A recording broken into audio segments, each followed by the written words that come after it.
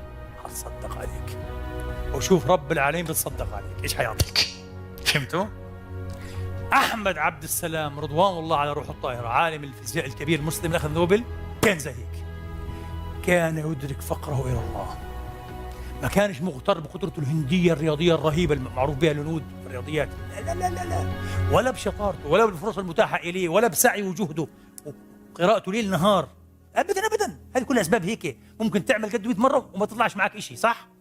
كان عارف أنه الفضل الحقيقي بيد الله، وإذا لم يكن من الله عون للفتى فأول ما يجني عليه اجتهاده. والله عمري ما انساك يا عبد السلام، الله يرحم مروعك الطائره، امام الكروات كلهم وامام العرب كذا، قال لهم هذا قعدوا يسقفوا، وناس تاثر وناس قاعد تبكي، خاصه المسلمين قاعدوا يبكوا ويطلعوا بعضهم، يا الله احنا معناها ضايعين فعلا، جهله. شوف العلام اللي على مستوى الارض في العلم هذا في تخصصه، نوبل، حامل نوبل، يقول لك الفضل الحقيقي لله.